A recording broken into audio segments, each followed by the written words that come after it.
Assalamu alaikum wa rahmatullah. Hello, ladies. I recorded this session since we were not able to complete all the slides last week, and there is no need, of course, to come next week while we just need to cover 3 or 4 slides. So I decided to record a session for you explaining those slides, and you can refer back to them.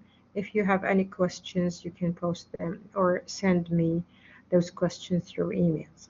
Okay, so we were discussing the last point in the last lecture. We discussed a number of problems that English faced during the early modern English period, such as the problem of orthography, and the solution to that problem was the publishing Johnson's dictionary, the problem of grammar being a standard language, the lack of a standard grammar, and it was solved by the publication of a number of early grammar books on English. And then we discussed the problem of enrichment of vocabulary, that English vocabulary was lacking in many respects. And the solution to that problem was through the addition, the huge addition to English vocabulary, which occurred at this period of history.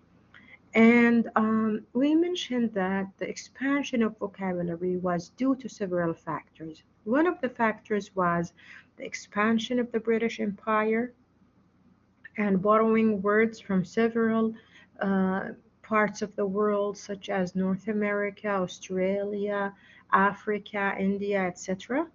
Here we will discuss the second factor, which is the growth of science. And with the growth of science,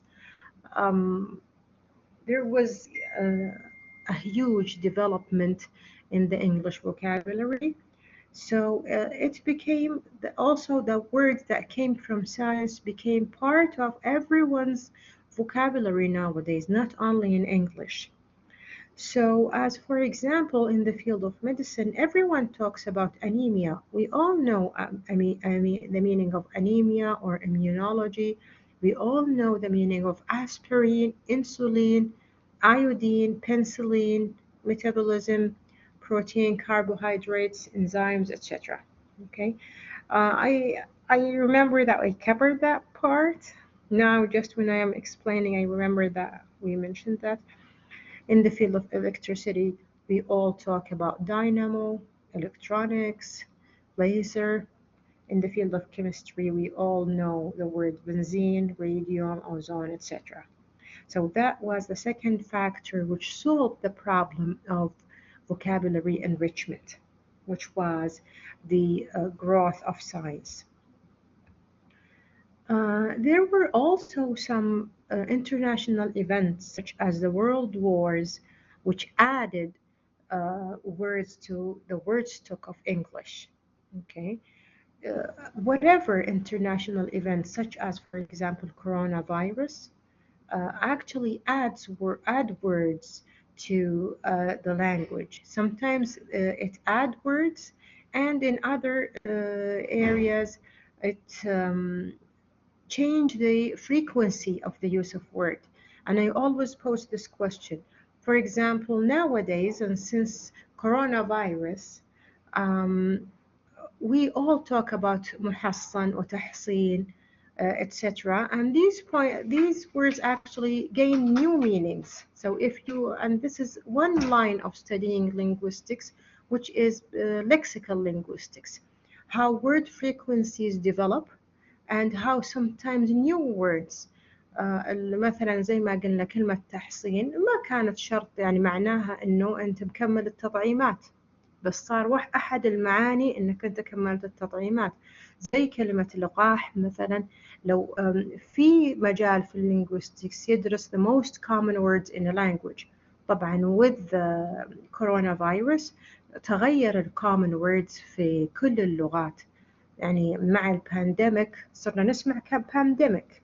طبعا قبل ممكن ما كنت تعرفين اصلا ايش البانديميك because we always talk about epidemic اللي هي اصغر on a smaller scale than a pandemic which is worldwide.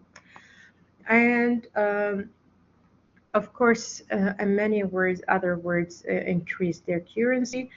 With the world wars, okay, the two world wars occurred at the first the first part of the modern English period, which is the earliest modern English, and they added words.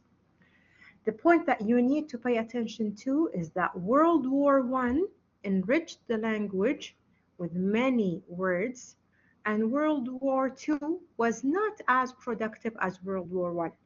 Okay, so if you compare the effect of both world wars, World War One added many words to the English language. So another example of how great events leave their mark upon a language can be seen in the effect of two world wars in English. Many military terms representing new methods of warfare were added to English during World War One, such as air raid, gas mask, etc. Some of these words were borrowed, others were already in English but adapted to new uses. Some expressions were there in the language but got popularized by the war, such as machine, gun, periscope. As you can see, all of these changes on vocabulary occur with major events. World War II was less productive of memorable words, but just as World War I did, it added new words, new meanings, and increased the accuracy of some expressions. Among these words which were added in World War II are shelter, jeep, bulldozer, radar, and Cold War. Okay. The last point we're going to discuss in this course is the sources of new words. We mentioned that there was a problem of vocabulary enrichment. How does any language add to its word stock? There are four ways in which any vocabulary of any language could be enlarged. The first way is the borrowings. It's simple that any language could borrow a word from a different language, and we discussed this a lot. So here the author says, the processes through which any language expands its vocabulary are usually the same. A principal source is borrowing. Borrowings were active in English, especially during the early modern English period, which remarked vast expansion in vocabulary. During the modern period, English borrowed from French words like chauffeur, chiffon, garage, from India, karma, confetti, from Spanish, canyon, patio, from Mexican Spanish in southwestern United States, we have fajitas, nachos, tacos, tortillas. From German, we have Gestalt, from Russian vodka, from Japanese sushi and soy. All such words gave English vocabulary a cosmopolitan, international nature and made it possible for it to gain international position as a lingua franca of the whole world during the information age that we live in now.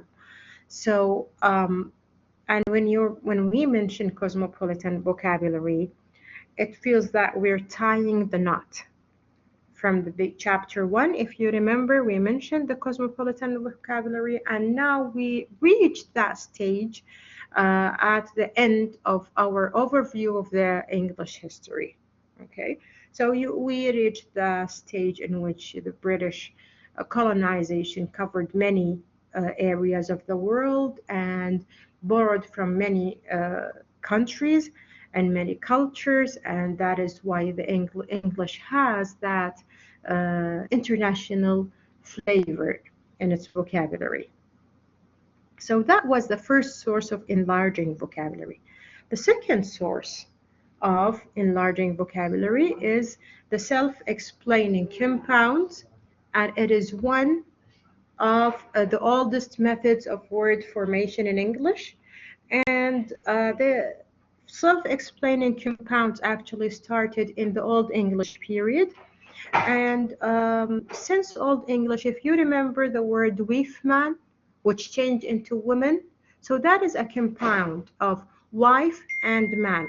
Okay, self-explaining compound continued to be a source of addition to the English vocabulary. We have in the modern period words such as fingerprint, lipstick, lifestyle, greenhouse, and of course compound means a word that I make by joining or compounding two independent words. And this is one of the very well-known ways of making new words in English. A third way is the use of prefixes and suffixes, and these are such as the word preschool, prefix here pre, or prenatal, prehistoric from World War I, or the word counter account and Superman. The fourth way is the coinage. Coinage is very common in Arabic. It's not very common in English, which means deliberate invention of new words from nowhere. بالعربية يعني نشكل هذه الكلمات بالعودة إلى جذر الكلمة وإلى الأوزان. طيب، فمثلا سبق ذكرتكم كلمة مرناه اللي ما نجحت، اسم آلة لوصف التلفزيون، أو مثلا كلمة هاتف على وزن فاعل etc. هذا اللي معناه الcoinage. There were also coinages in English such as the word Kodak, refrigerator, Xerox, Kleenex, zipper. Sometimes the initial letters of a phrase make a new word. You can add this as number 5. So using initials, and English loves using initials to make a new word, such as the word radar, radio detecting, and ranging. Okay, so here we covered 4 or 5 ways of the sources of new words in English in the modern era. With this slide, we conclude the course.